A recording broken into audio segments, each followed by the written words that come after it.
Hello, everybody, and welcome to the second episode of Brains and Brawn. I'm Dustin. I'm Noah. And today we're going to be talking about ancient civilizations, mainly the pyramids. We're going to talk about Göbekli Tepe, which is the oldest site that we know of right now.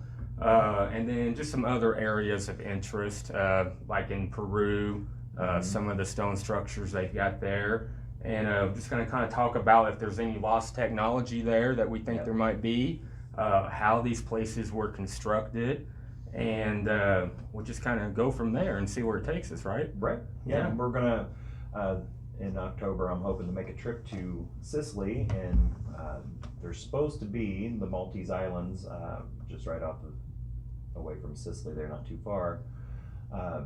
There is supposed to be like 64 ruins on the Maltese Islands. Like that, they're supposed to date back, according to mainstream, they're supposed to date back to 1,000 years prior to the pyramids. Mm-hmm.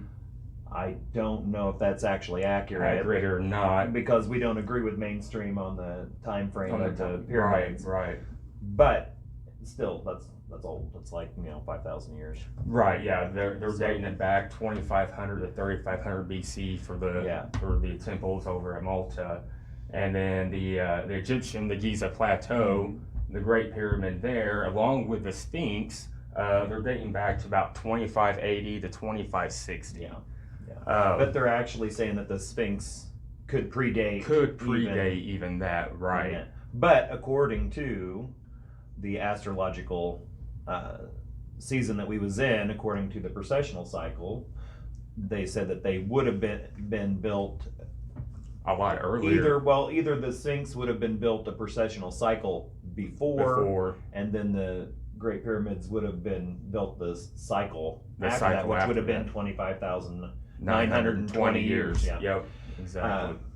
They would have had to been in between if they was built in different precessional cycles, but in the same and same time. A lot of that, if you guys do your research at home and stuff on this, you'll find there's a guy named Robert Schoch, who's a geologist, and him and another guy, they went and checked out the pyramids, and he noticed that the erosion on the backside of the Sphinx and the embankment that's around the Sphinx had a heavy water damage to it. Water erosion, erosion, yeah.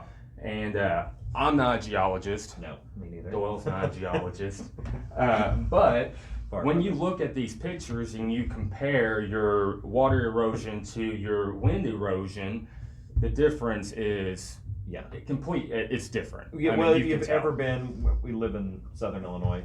If you've ever been to the Garden of the Gods down here, you can look at those rocks and tell that there's water erosion on them, and then in some places it might be wind erosion also. But the water erosion is far. You can by far tell water erosion from wind erosion. Right. So and you look at the walls of the outer walls of the Sphinx enclosure, and it's just covered in it. No doubt. Yeah, I mean, you've got these deep. What do they call them? Trenches almost, just all down it, and there's no way that wind would cause that at all. But for it to be water erosion, they said the last time that they had that amount of water that could have eroded that was how many years ago? Around 10,500 BC. Yeah. So somewhere in that range, but the desert there has been dry for, even at the times that they're given, around 2580 BC. And according to geologists and the way that works, there hasn't been that much rainfall since the end of the last ice age. And during the Younger Dryas, what they call it, which is kind of like a mini ice age after the big ice age. You put a couple of those things together with the precessional cycle of the Earth, and how these sites lined up with the stars. Right. It's very interesting. While you're talking about that, the way that they line up and the exactness that they line up is they took like the base of the Great Pyramid, and astrologically I mean, you can count it by degrees, and the straight side of the Great Pyramid is off by 1 degree. 1 degree, yeah. 1 degree. 1 degree. Or less, they say. Yeah, it's like 1 degree or less. And I don't even know if we could do that Yeah, today. I mean, even if we wasn't building something that size, for Right. one. But even if we was just trying to line up a stinking cardboard box in the yard, I don't think I could. right, it'd probably be off a little Yeah. bit by probably more than More one than 1 degree. degree. Yeah, But I then mean, you take the size of the base of the pyramid, and it's, it's what, I forget the size of it. yeah, I But forget. it's, it's huge. Yeah, it's big, and the way that it corresponds with the stars in the sky. So with the Giza Plateau, it's pretty much outlining Orion's belt. If you guys have ever heard of the Orion theory, pretty much what that's saying is that you got the Great Pyramid and the two smaller ones, and during the precessional cycle of that time, the Orion belt would have been almost directly on top of these pyramids. Yeah. And then to add to that, the Sphinx faces due east to that, and at the same time that Orion's belt is over the pyramids and the Sphinx is facing due east, you got the constellation of Leo. Leo, yep. And it would have had to have been at the same time. Same time because period. those cycles, the Orion and the Leo, they would have had. That's why they say it would have been another 25,000 years. Right. Because the Sphinx doesn't make any sense if it's facing east and it's not facing Leo. Right. I mean, you've got a lion's body with what's now is a human head. Khufu. Yeah, I think is it Khufu? Khufu, or I think. But back then, the way that the Egyptians were, they were very direct with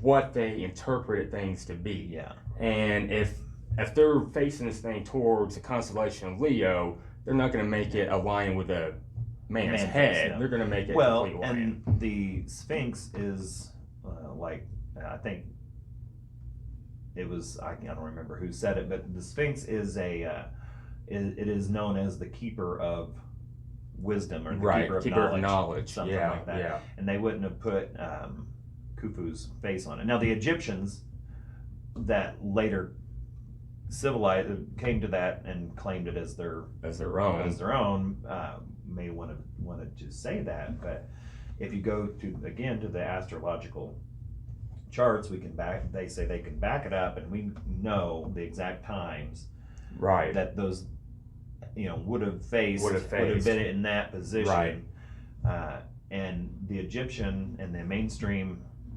number, the dates are wrong. Yeah, it absolutely won't work. Right, because at the time they're saying the pyramids were built at 2580, 2560 BC. They don't align to those constellations. No. And in my opinion, actually, is if you're looking at that precessional cycle being around 10,500 BC, that doesn't necessarily mean that they were built then. That means that they were there then. Mm-hmm. They might have been built the prior precession before that. I mean, who knows, what could have happened and then. But the point is these guys, they knew they had a reason to build these. Right. And, they had the mathematics and the astronomy to do it. Yeah. Well, and it definitely was not the Egyptians. No, yeah, it doesn't seem that way. It was a prior culture. I mean, in our humble opinion, we're not geologists and we're not scientists, but we feel that our theories are just as good as anybody else's, because everybody else is just guessing too. Just guessing. Right. Yeah. But we've done a little study and enough to know that a lot of things, anybody that's putting any time into thinking about these things and asking the questions and doing a little bit of research. It's not like we're devoting our lives to researching this, but we are, actively seeking out knowledge about these things. And the knowledge it's just like right out there. Mhm. I mean, like I said, we're not devoting hours and hours to this, Right. but enough to know that a lot of the questions that we have doesn't add up to what we're taught in school, for Mhm. number one, and what mainstream science, because of their PhDs and all of that, and don't want to admit that they're wrong, won't admit to. Won't admit to it. Egyptologists don't want to admit to anything being outside of what they say it is, Right. because that means that they didn't build those structures, and therefore they're just a later culture. They're a later culture, right? They inherited that was already there.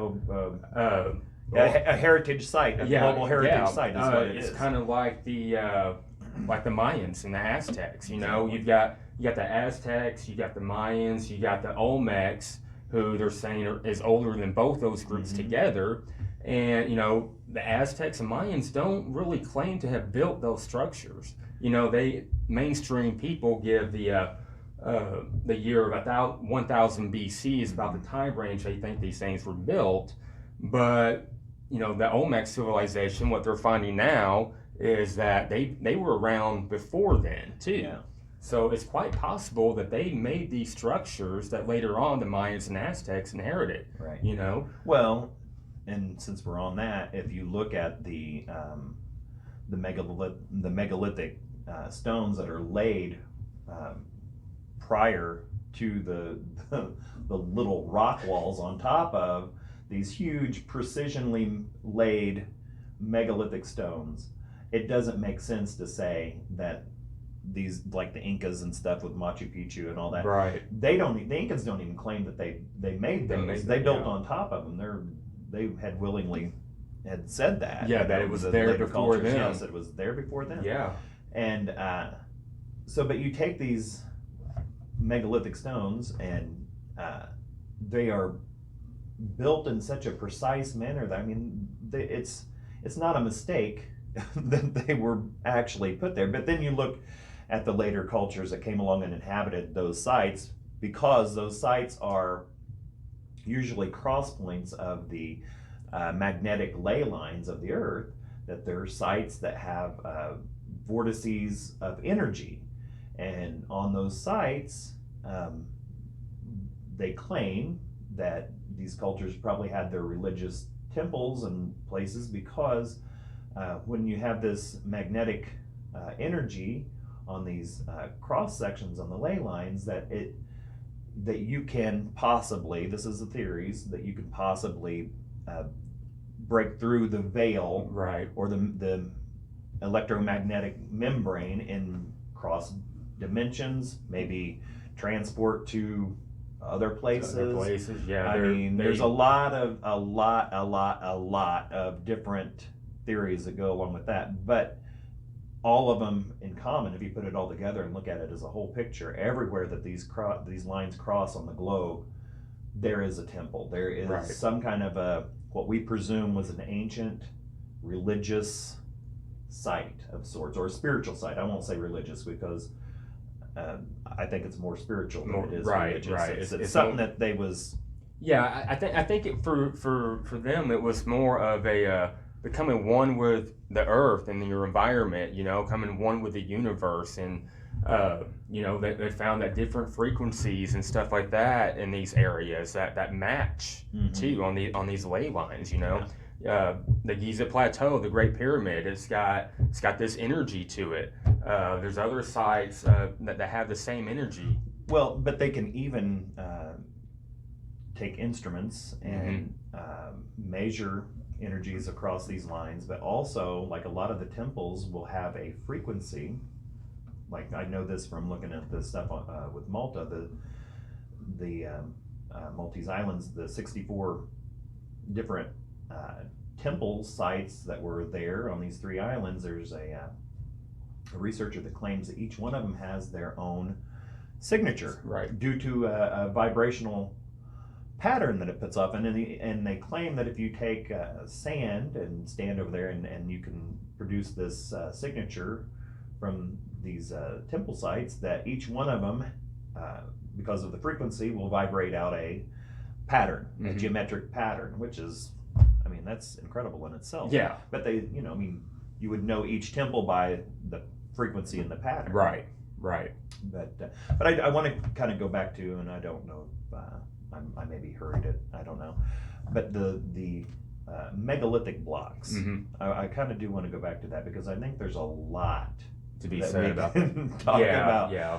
on those, and this is one of the subjects that Dustin and I think I know I am extremely fascinated with, because it seems like that the more we look into some of these sites that have like the huge megalithic stones that were moved by people, I don't know, Yeah, they say that, you know, slaves moved them, I don't know, quarried them to exact measurements, whatever. It's it would be incredible feats, Right. even nowadays with the equipment, technology, and stuff that we have. I think To even move them. Yeah. Well, and talk about how like the later or the earlier in time, the size and the Right. Well, I mean, the further you go back in history and look at these sites, the better the construction is. All more right. precise. It's yeah. more precise. You've got areas like Sacsayhuaman in Costco, Peru, that the stones look like they've been melted together. Mm-hmm. I mean, you can't even fit a piece of paper through them. And they're not rectangular. And they're not shapes. rectangular. It's like you got 5, 6-sided stones, but I mean they're all different shapes. Right. It's like a puzzle board Yeah. almost. And so to sit there and try to tell me that they cut each individual block to make it perfectly fit, and then how they look like they're just melted together, Yeah. like that really gets me, how they're melted together. But the blocks weigh tons, not just a few Yeah, hundred yeah, we're not talking like or 500 to or 800 a ton. pounds. It's like 2, 3, 4, and then where was it? The mother stone. What was it? At Baalbek Okay. in Lebanon, they've got what's called the stone of the pregnant woman. Yeah. And this Which stone, it was the biggest megalithic stone they found, but they measured it out to over 1,000 tons for this. It was 1,600 and something tons. 1,600. 20 feet tall was it, and 60 feet wide? Yeah. Something like that. And it's it had a nice smooth cut angle on it, right. Square sides and stuff, but it's sitting out there. It was quarried and cut, but never used. And never used. Think. And they did 3 of them that way. Yeah, but there's 3 of them that the Temple of Jupiter set on, though, right? Yeah. There's 3 of them at the base of the Temple of Jupiter. There's 3 of these stones, and then on top of that stones, there's nothing else like them. You know, you've got these 3 big stones they used for foundation, and they're saying that the Romans then came in and they did all this stuff. Yet the Romans in the history books doesn't say anything about these huge stones. No. Nothing at all about how they moved them. And if you look through history, the Romans were pretty proud of everything they did, good or bad. And they documented. And they documented everything. Yeah. It's one of these things where you sit back and think, all right, with the tools they had back then, or that were told that they had, a brass chisel and a rock and a rock, right. Like, but, how I mean, did it's they laughable. do this? It is kind of laughable. Yeah. They talk about the Great Pyramid, about how it took over 100,000 slaves to do all this work, but I forget his name. And please, if you guys know names to these people, please let us know so we can correct ourselves.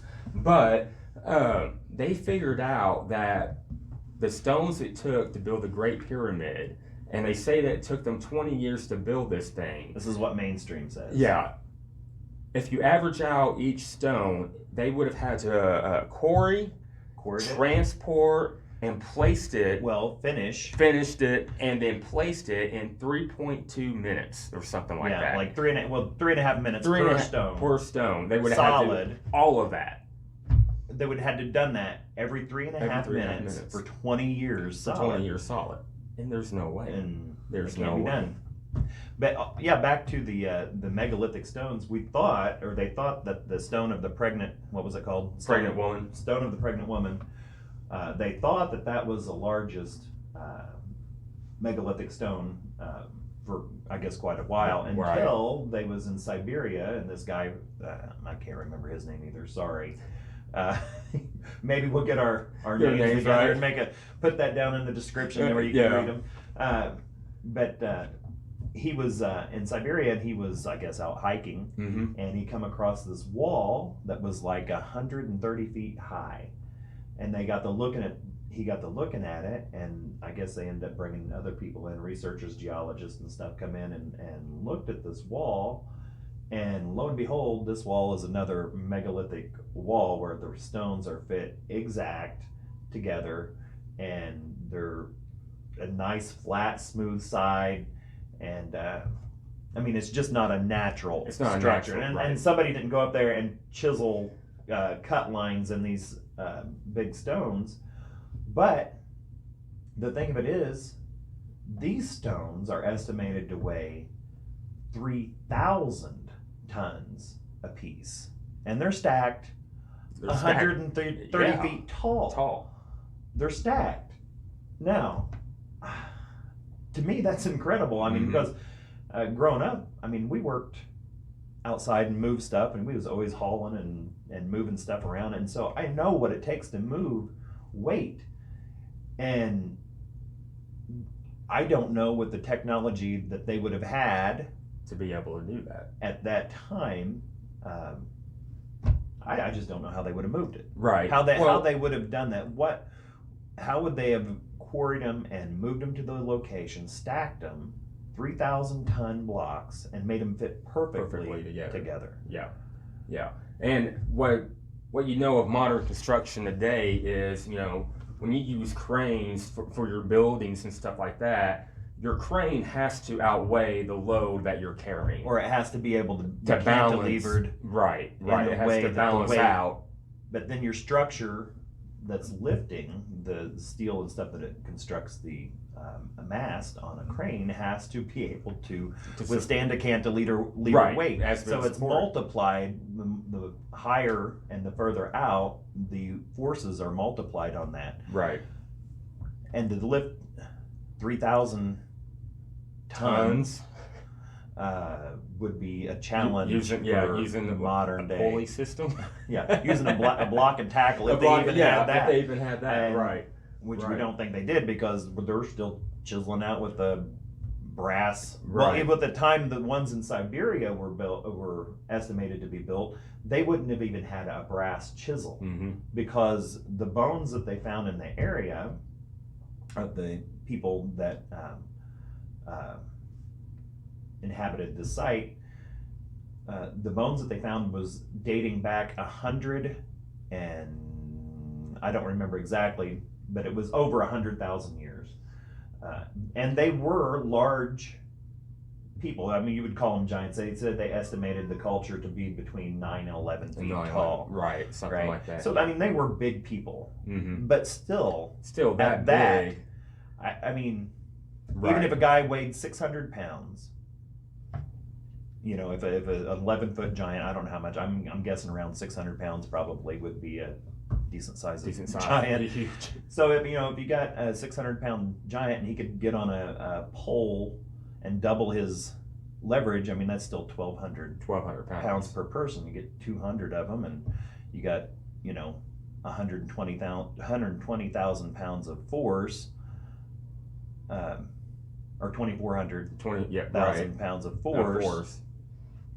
240,000 pounds of force on just one side of a block that weighs 3,000 tons. It's just not going to do it. Yeah, it's not going to do it. I just don't think it can be done. And that's another thing. You talk about the tooling that they used. We're talking about brass chisels here. Hammers that are made out of granite. Some of them. But the question is, granite's one of the hardest materials in the world. Well, on the hardness scale, they say that rose granite is supposed to be the hardest. And I think they say that it's got a hardness of 8. Brass on the hardness scale has a hardness of 3. Right. Three being lower. Yeah. Well, and if you think about it, if they were using granite hammers hitting a brass chisel, you're going to break the chisel before you Right. even do a dent to the rock. You How know, often would they have to sharpen that gun chisel? Exactly. How many chisels do they go Yeah, I through? mean, yeah, you could start with a 1 foot length chisel and have it chiseled down and smashed down. And smashed down, yeah. I mean, Yeah. But all of these sites, all these different megalithic sites are, I mean, you've got Stonehenge. They say Stonehenge was built about 3000 BC. Once again, you've got these giant structures that were carried, 15 to 30 miles away. Well, but they say that the outer stones were they wasn't too terrible far away, but they're huge megalithic blocks, and they're Right. stacked. They're stacked Precisely. Yeah. But then the inner stones, the blue stones that they say would have been the inner stones, came from it was Africa somewhere. You know what? Libya? I don't remember that part. No, I don't remember that part, but I do know that But anyway, they were a long way away. Yeah. And it said with the size of those stones, it would have been a feat to move the blue stones, even though they were smaller. it still would have been a major task to do. Right. at the time. Right. And then what's interesting about Stonehenge also is they found these wooden posts, and these posts actually align with the moon when it rises. Well, come to find out, these posts were dating back 2,000 years before the date of Stonehenge. So you've got posts lined up at Stonehenge that are about 5,000 years BC. Yeah. Is when they were made. So once again, I mean, you're looking at an impossible task by people that were considered to be non-intelligent. Yeah. Hunter-gatherers Yeah. is what they say. Yeah, that if we they go were. by mainstream If we go by mainstream, dating and if we go by evolutionary standards from mainstream, it absolutely it does doesn't not add fit up. because the just the amount of evidence. I mean, and like I said, we're just a couple regular guys, and Right. the little bit, that we've done a little bit of research, and it just really throws a real cog in the gears, because it's kind of mind-blowing. These people that was back 10, 12,000 years, they had, it seems like, based on just the megalithic structures, the older they get, the more precise the build, the larger the stones. So it looks like that sometime in our ancient history, when they could build and knew how to build with those kinds of huge stones, it looks like we was really, really good, and then it started Started getting kind of smaller, down, getting a little, not as good. not as precise. Yeah, and then we come to modern man, and just in our past, over the past 1,000 years, the building techniques. Here we are using these little square blocks with mortar, and we can't even make a straight wall with that. Right. I mean, it's all handleable, and we can carry 1,000,000 blocks, but we can't do it to the precision exactly, that they exactly. did, and we can't do those blocks without mortar. Right. Yeah.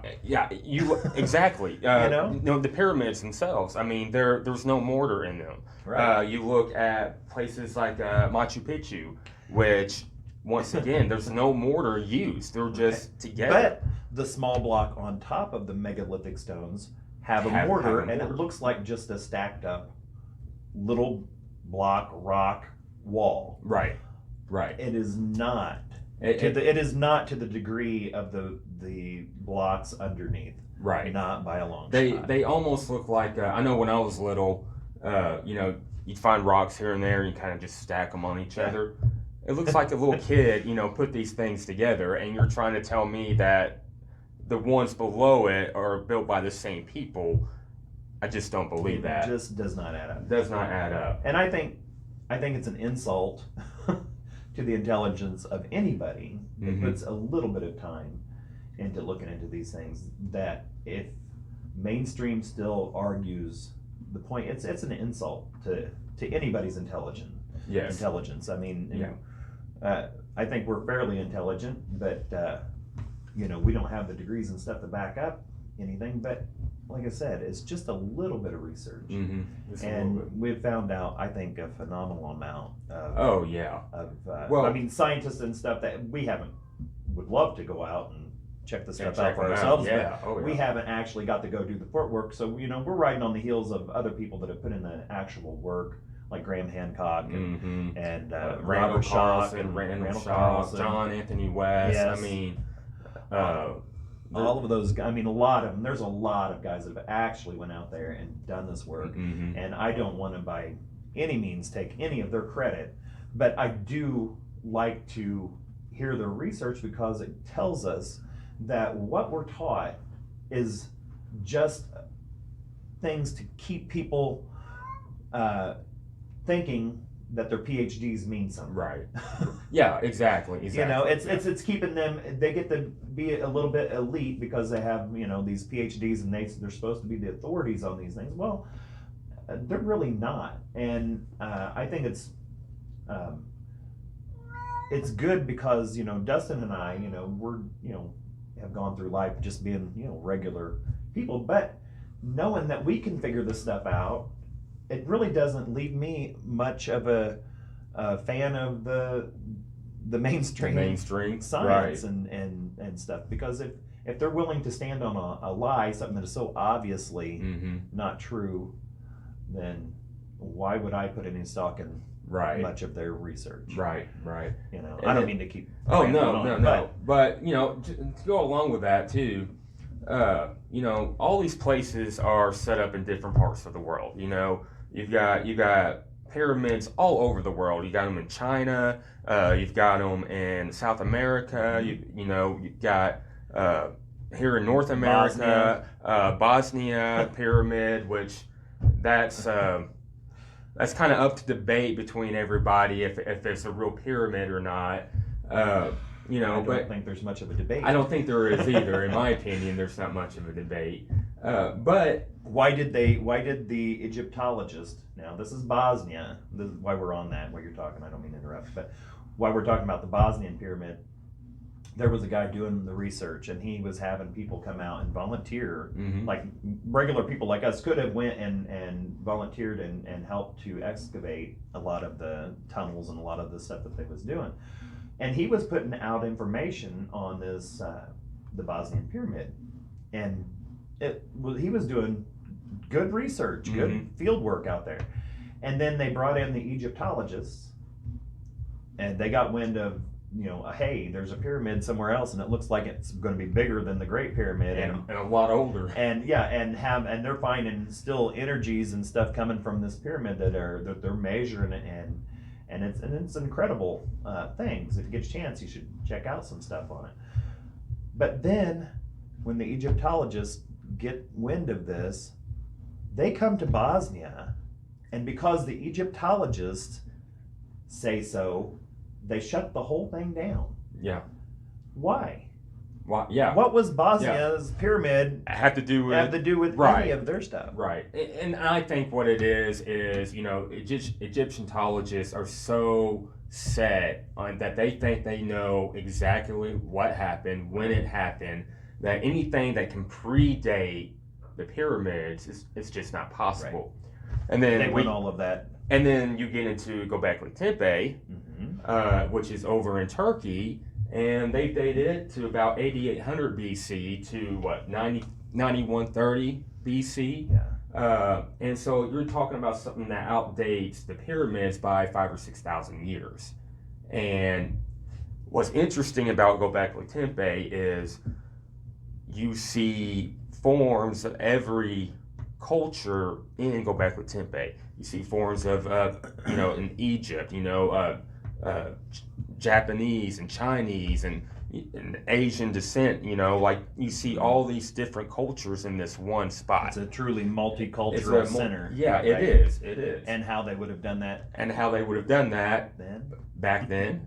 Yeah, because according to mainstream, back then, we were still hunter-gatherers who didn't know how to do any of that stuff. Yeah, we lived in caves and clubbed our way through life with a wooden stick. Right. So Göbekli Tepe is one of these sites that proves that that civilization started a lot earlier than what people were Yeah. thinking it did. And there's some theories, and these are theories about what Göbekli Tepe might have been.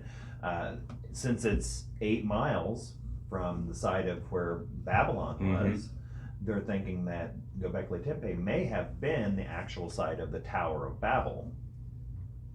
It could have been. Because of the way that it was constructed and stuff, it does look like it has a rising,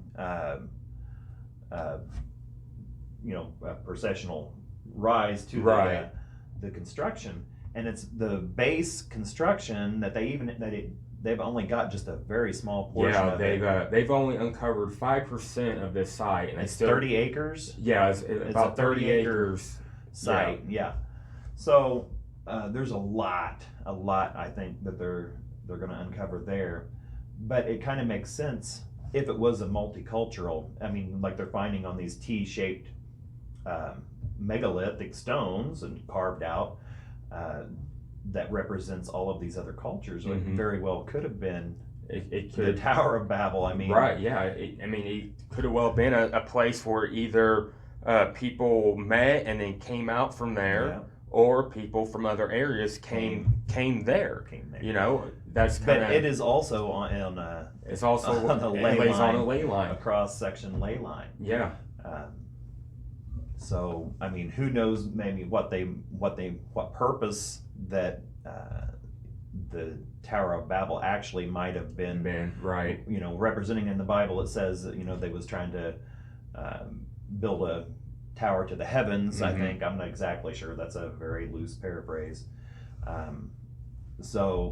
But it makes you wonder, if God is God, right, why he wouldn't worry about man constructing a temple to the heavens, because it just wouldn't happen. It couldn't be done. We couldn't build a tower outside of the atmosphere, and heaven is not outside of the atmosphere of earth as we know it.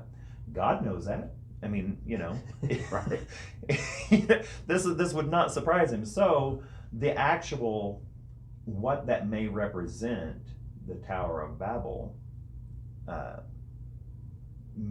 think it represents something other than just the technology of man rising. I don't think God was worried about that, because if he was, we wouldn't have the technology that we do today, because by far, I mean, through electronic technology anyway, we are by far advanced, and we have gone outside of the atmosphere. If he was worried about us traveling outside of Earth, well, we wouldn't have the space program that we have, and I just don't think that was the actual No, I don't think reason for destruction for the Tower of Babel. Right. I think there's a lot of theories out there, and I'm not trying to, for anybody who's watching that is sensitive about the Bible and stuff, I'm not bashing the Bible by any means. I'm just saying that I have a brain and I question what the other meanings of these stories could be telling us. Right. And I am open to question everything. I think we're given intelligence to do that very thing.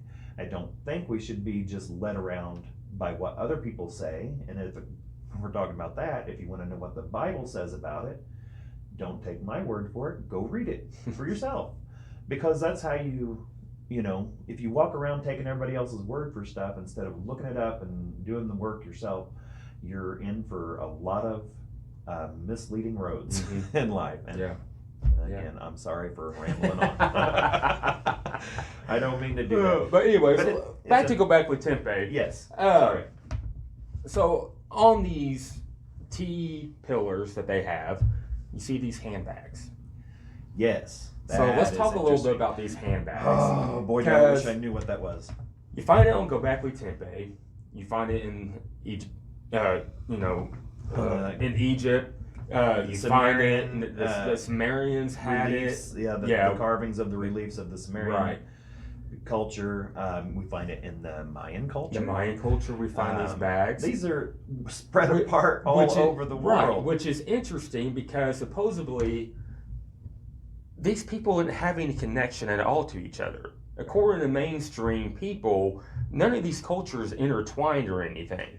Yet they couldn't have. Couldn't have. By mainstream's ideology, it's impossible. It's impossible because they're unwilling to accept any other means. Right. Everything went through the Bering Strait. You crossed over North America there. Yeah, there was the no geology, sailing. Yeah, they won't even concede to the geology of the Earth being different. Right. At the time, because they're stuck to the time that they say that these things happen. Right. Which, if we back it up to the time that before the flood, which we think, and I think a lot of people outside of mainstream think that it would have been around 11,500 years ago. If we back it up to that time, the land masses and stuff would have been totally different. It would have been totally different. And the capability of migration to all of the land mass of the world would have been able. You could have been able. You could have been able to traverse the land. Yeah, you could have. Yeah, definitely. But anyway, go ahead. I'm sorry. But so you got there's a handbag phenomenon, if you want to call it, all over the place. And then when you start looking at the different cultures and their gods that they bow down to and worship, a lot of these gods are very similar in each culture. You've got in the Sumerian tablets, for example, you've got Enlil and you've got Enki, right? Mm-hmm. Well, Enki supposedly took off from Sumer and went to Egypt, where he became Osiris, right? Well, then from Osiris, he becomes Horus, and there's a story about how he becomes Horus and that. But then he leaves there, and if you go over to South America in Peru, then you got Quetzalcoatl. I can't say the name. Yeah, it's a hard name. Quetzalcoatl or something like that. It's a funny name. But in all these iterations of this guy, he represents the same thing, which is knowledge, pretty much. Yeah. As he's bringing knowledge, and maybe but also to go along with that, you said how he's so similar as far as the knowledge and everything. The descriptions of him and what he represented and what he was doing with the people is all very similar. But also the depictions, where you're getting back to the little man bag, as Graham Hancock calls it. They're carrying this little purse around, and he has that purse when it's depicted in the Sumerian reliefs and in the Egyptian reliefs. Osiris is pictured with this little man bag, and also down in Peru in the Mesoamerican. Pictured there too. He's pictured with this little bag. A bag. So far away, how is he? That's a pretty striking similarity across the whole globe for people that weren't. Boy, do I wish I know what that bag was. Yeah, I do too. What was in the bag? Or what was in the bag? Yeah. Was it a lost technology? Was it just was it to represent knowledge somehow? Or the keeper of wisdom? Exactly. I mean, it definitely represents something. But us and our modern brains are so far removed from even what art conveyed in language back then, because I mean that's how they had us. The Egyptians used pictures for their language, so they knew exactly what those things meant. Right. But we get to us, and we don't have a clue. Yeah, exactly. I mean, that is probably a very obvious for any of those cultures of the day. They see a relief carving on a wall, and they see the man holding the bag. They probably knew exactly what it meant, what that meant to everything. And how did we lose it? Why can't we understand that part of it? This little bag. Yeah. And the things that look like watches. And the watches, aren't watches. Right, yeah. Or we don't think. Yeah, when you look at some of the Samaritan tablets, and they got, they're holding that bag, but they also have looks like a wristwatch. It's a flower, but it represents 12 sections. Exactly. So that's really curious. It's very curious. There is a lot of questions, and it's. Go ahead. I don't. Oh no. Keep going. With more. It's just the questions that we do get information on. It seems like that it just brings up more questions. Right. But it's fun thought. It is. It is. It's good to think about, and I enjoy it. I know Dustin does. Right. There's a couple other guys we've met at work that seem to be on the maybe we're not so alone like we thought. Right. Yeah. There's a couple other guys that we talk to at work that are interested in these things, and we may have on some other people eventually Right. that talk to us about these things. Do we want to start wrapping up, or is there more we want to talk about? No, I mean we can end with that. Okay, well, All right. we want to invite people to put things down in the comments. Let us know what you think. Are we saying anything that you don't know? Are we saying things that you like? We would appreciate feedback. Mm-hmm. And yeah, if you got any questions, Yeah. if there's any topics you guys Sure. would like us to talk about, we'll do our research and come up with our own theories about things. and And you may not like it, but yeah, you may not like it, you don't have to. but you don't have to. Exactly, exactly. It's all for fun and it's all for theory. Yeah. And what else do we have but theory? Right. When we just don't want to spend our lives taking what everybody else says. We want to discuss it with people Mm-hmm. that may have other insights, like I said, our theories are just as valid as anybody else's, given a little bit of research behind it. Yours are too. Let us know what Yeah. you think. All right. Well, thank you for joining us, and we'll see you next time. Brains and Brawn.